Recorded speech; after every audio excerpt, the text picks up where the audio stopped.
going to be talking today about running away. When I was about 12 years old, I was in the church choir, and the church was at the top of a hill, and our house was on a housing estate halfway down the hill. Now, this hill was quite a lonely place to go down, because on one side you had a whole load of trees, more like a forest, which was called the wilderness. And on the other side, you had very large houses with long drives and large trees at the front of their gardens, so you couldn't really see the houses from the road. So you can imagine in the winter, for a young lad, going home after choir practice, it's something like 6 or 7:30 in the evening, it was a bit scary. So what I used to do, I've always been a fast runner. I'm no good at long distance, but I've always been able to sprint. And so I used to sprint down that hill, and you could hear the echoes of my footprints in the echoing. Now, I ran down the hill on the basis that, being a fast runner, nobody would be able to catch me. But of course, the flaw in the argument is that I'd failed to take into account the fact that someone could leap out of one of the long drives and I'd run straight into their arms. The thing is, when faced with a dangerous situation, the human response is either to stand and fight or to run away. We may think running away is the coward's way out, but sometimes running away can be the safest option. Removing yourself from a situation may be the most sensible action we can take in order to live another day, and indeed to fight another day. I guess we've all run away from things in our lives, but sometimes the things that we're running away from need to be faced up to. We may have run away from something in the past. The question is whether we have since faced up to these situations or whether we're still running away from them. What surprised me as I was preparing this is that a number of major characters in the Bible actually ran away. And we're going to look at one or two of these. First of all, there was Jonah. He was asked by God to go and preach in Nineveh. Now, at the time of Jonah, Nineveh was a terrible place. When we visited the British Museum some years ago, we found a reference to Nineveh saying basically what a sinful city it was. Perhaps you can understand Jonah deciding not to carry out God's commands. Perhaps a modern equivalent would have been going to Baghdad at the height of the Troubles when ISIS was around. It's really no wonder that Jonah didn't want to go. And so he ran away. He took a boat for Tarshish, which is probably somewhere in modern-day Spain, probably as far from Nineveh as you could get in those days. But God, of course, had other ideas. And after being swallowed by a large fish, Jonah is deposited after 3 days and 3 nights onto dry land. Then God speaks to Jonah a second time, and this time Jonah obeys. He travels to Nineveh and announces to its inhabitants, 40 days and Nineveh will be overthrown. This leads to repentance by the inhabitants of Nineveh. I'm sure Jonah was pretty shocked at this. And of course the city is saved, for God relented from the disaster he was planning to bring on them. So Jonah is one character from the Bible to run away. Another one was Jacob. I just love the story of Jacob because it's so human. In Genesis chapters 25 and 27 to 33, we can read about Jacob and Esau. First of all, their names, the meanings of their names is important. Esau was the first to be born, and his name may mean hairy, but he was also called Edom, which means red. Jacob means he grasps the heel, which figuratively means he deceives, and Jacob was a great deceiver. Esau sold his birthright to his younger brother, Jacob. Esau came in one day starving, and he didn't value his birthright, so Jacob, the deceiver, bought it from him effectively for the price of a meal. And then subsequently, Jacob, dressing up as Esau himself, cheated his brother out of his father Isaac's blessing. When Esau realized what had happened, he determined to murder Jacob once their father was no longer around. I'll kill him. So, Mother gets to hear about this, and Rebecca says, look, you just need to get out of the place for a while. Go and stay with my brother Laban. And so Jacob runs away. On the way, he settles down for the night because it's not a journey that you could do in a day. No railways, no ships, no easy transport in those days. So he settles down for the night and has a dream of a ladder going up from earth to heaven. I should really have, at this stage, brought a copy of Chagall's painting of the event. Those of you who know me well know that I'm a great Chagall fan. And God speaks to him through the dream. And he says to him, I am with you and will keep you wherever you go and will bring you back to this land, for I will not leave you until I have done what I have spoken to you. Well, Jacob travels on and eventually reaches the place where Laban lives, and there he falls in love, inevitably, with one of Laban's daughters, the second daughter, Rachel. And so he wants to marry Rachel, and Laban says, well, work for me for 7 years, and then you can get married. So he works for 7 years, and then the marriage day turns up, and when he goes to bed, all is fine, but when he wakes up in the morning, he discovers that the young lady there is the elder sister Leah and not Rachel, whom he thought he was marrying. For once, Jacob himself has been cheated. Quite understandably, Jacob is not best pleased with the situation. But Laban tells him, well, it's the custom in this land to marry the first daughter off first before you get the second one married. So he then tells Jacob he can marry Rachel when the wedding celebrations for Leah's marriage are over, but that this will be for another 7 years of work, free labour. So after 14 years of work for the right to marry the two daughters, Laban and Jacob come to an arrangement for his wages. So up to that time, he's only been sort of kept in food and housing, presumably. So Jacob suggests that for his wages, he'll take certain of the flocks. And Jacob, being the cunning guy that he is, manages to breed the flocks in such a way that he becomes very rich.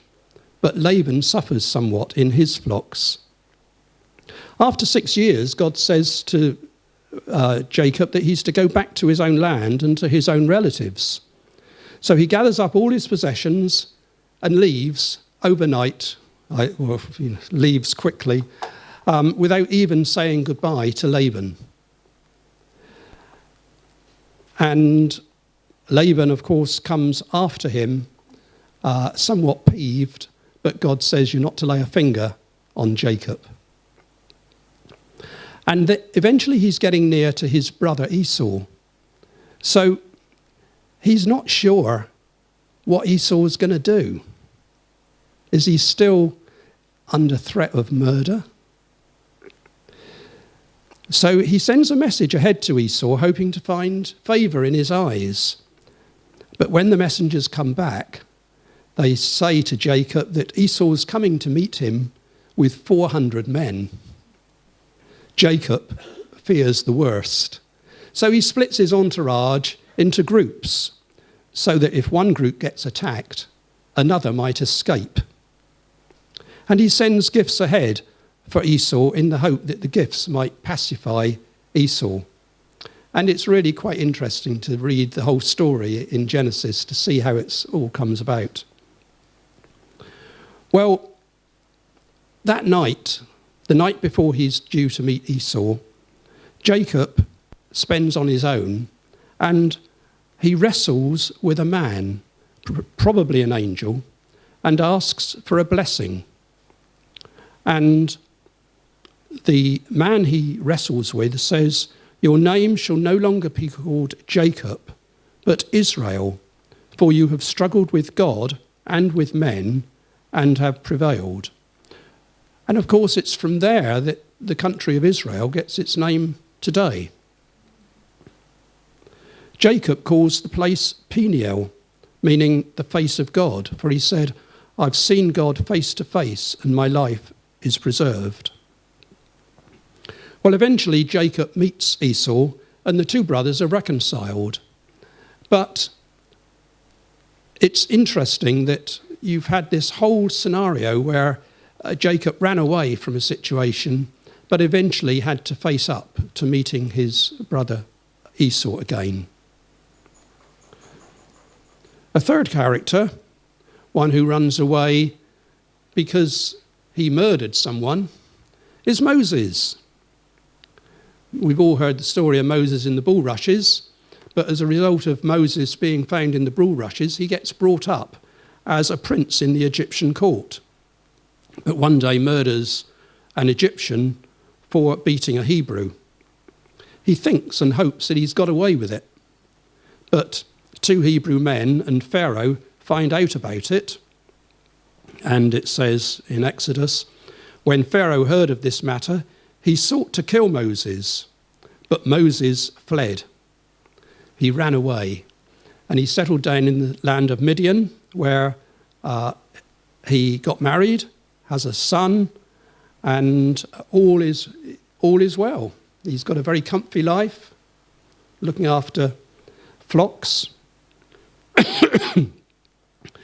And then one day, Moses has an encounter in a burning bush. We all know the story of the burning bush. God tells Moses to go back to Egypt and rescue the Hebrews from slavery. Now, this is the guy who's escaped from Egypt because he's murdered someone, and he really doesn't want to go back. So, Moses' first excuse, his first reaction was, "Who am I?" In other words, I'm not good enough. I'm not your man.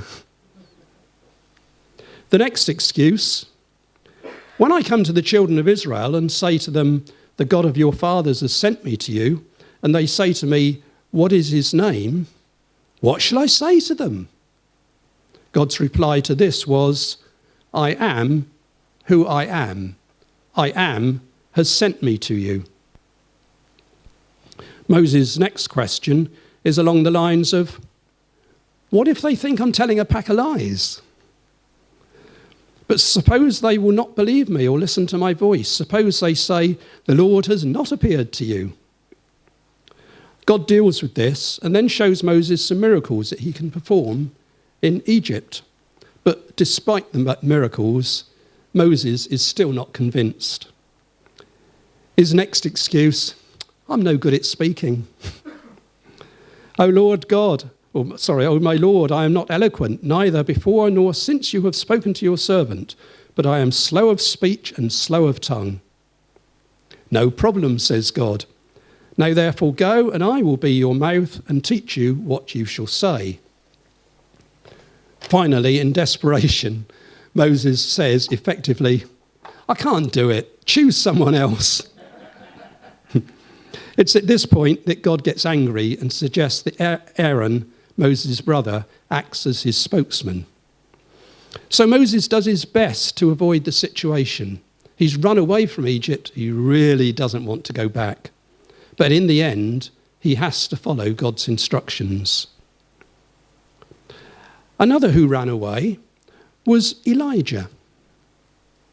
You remember there was a contest on Mount Carmel between Elijah and the prophets of Baal, which is recorded in 1 Kings 18. And the contest was, who is real? Is the God of Israel real, or the god Baal?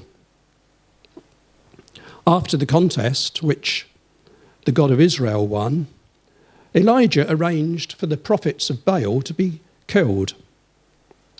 Now, when Jezebel, the wife of the king of Israel, Ahab, when Jezebel hears of what he's done and that he's arranged for the execution of the prophets of Baal, she sends a messenger to Elijah saying, so let the gods do to me and more also, if I do not make your life as one of them by tomorrow about this time. In other words, by this time tomorrow, I'm going to kill you. I'm going to get you dead. Well, Elijah does the obvious thing, runs for his life, travels to Beersheba, then goes a day's journey into the wilderness, where he gets ministered to by an angel. He eats and drinks, and then in the strength of that food travels for 40 days and 40 nights to the mountain of God, the Mount Horeb. He spends the night in a cave, and then God asks Elijah what he's doing there. Elijah says that he's been zealously serving God. But now, only I am left. It's poor little me. I'm the only one left, and they're trying to kill me. Elijah is told by God, go and stand on the mountain before the Lord. And God passes by. But he's not in the wind, and he's not in the earthquake, and he's not in the fire. And after the fire comes a still small voice, which again asks Elijah, what are you doing here?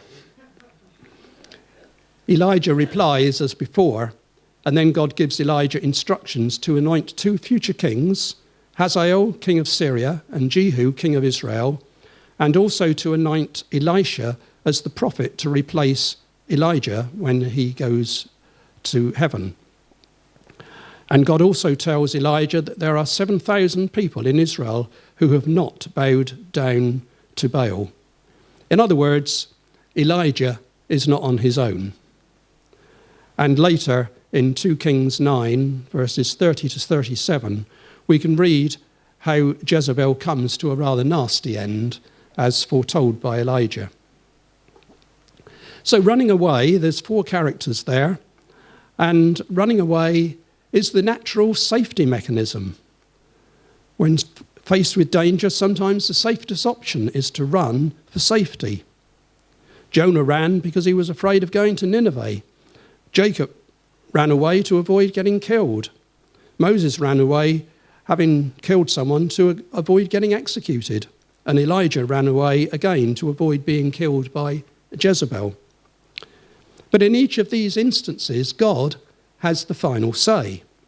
Jonah submitted to God, went to Nineveh and preached, and to his great surprise, the people of Nineveh listened and repented. Jacob wrestled with a man, but ended up with a blessing. Your name shall no longer be called Jacob, no longer the deceiver, but Israel, for you have struggled with God and with men and have prevailed. Moses submitted reluctantly and then successfully led the Jewish nation, the Israelites, out of Egypt. And Elijah had the bigger picture revealed to him. It's not just you, there are another 7,000 alongside you. In each case, they faced up to the situation that they were running from. But it's not easy to face up to situations that we may be running from. In Victorian times, men took to drink as the solution to their problems. This led to all sorts of social problems within Victorian society, led to family poverty, and it led to the creation of the temperance movement, which was a movement where people signed a pledge saying that they wouldn't drink alcohol.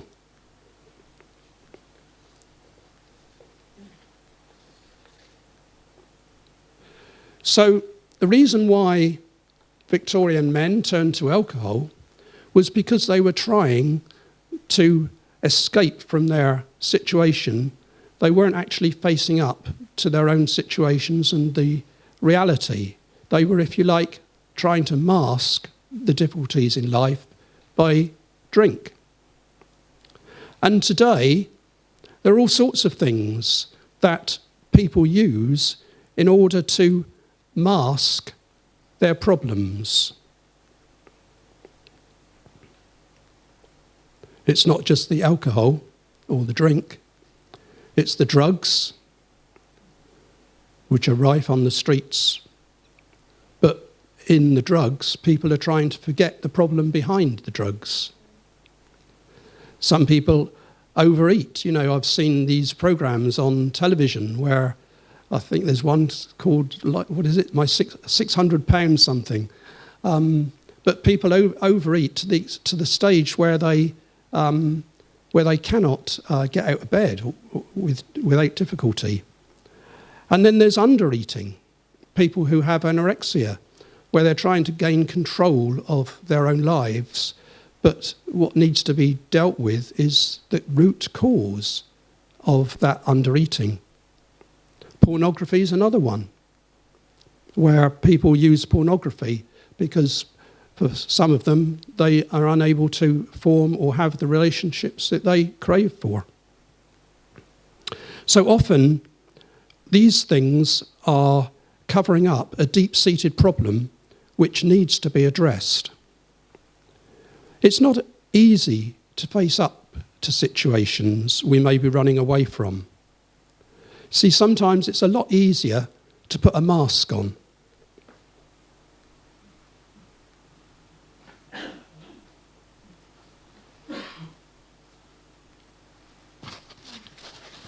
See, I could quite easily become a sheep.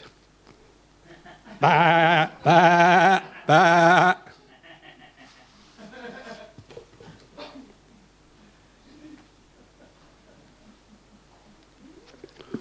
Or a pig. Onk, onk, onk, onk.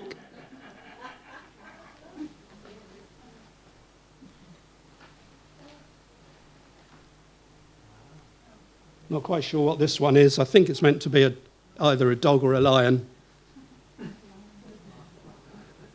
But the thing is that once you're dressed up, once you've got the mask on, you're somebody else.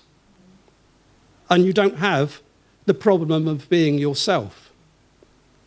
I have every admiration for actors and actresses who are so good at their profession that they appear as totally different characters when they act two different characters. I'll take this off.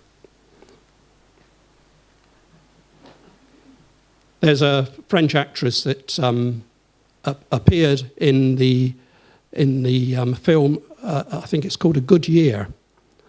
And she also appeared in the film of Edith Piaf,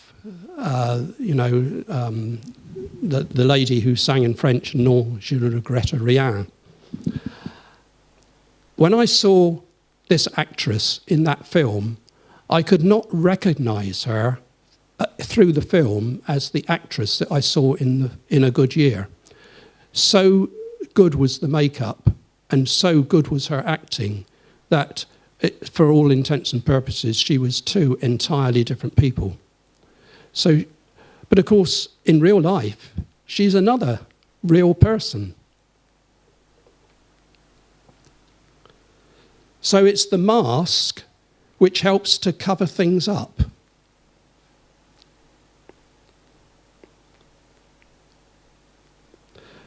If we're running away from situations, then we really need to do what those biblical characters did and face up to those situations. It's no good trying to mask the situation because that only masks it. It doesn't deal with the real problem. Brother Andrew wrote a book called Operation Nineveh, 39 Days with Jonah. He wrote in that, "It doesn't pay to run from God. I hope you aren't running away from God. Jesus won't stop you from running away, but it will be very lonely. It will be very dark. It will be very dangerous, and you won't escape from him."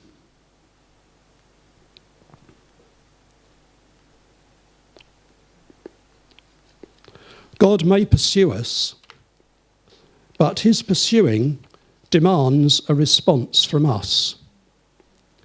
I'm sure we've all remember that famous painting by Holman Hunt, The Light of the World. And when he painted it, someone pointed out to Holman Hunt, "Oh, you've forgotten to put the door handle on."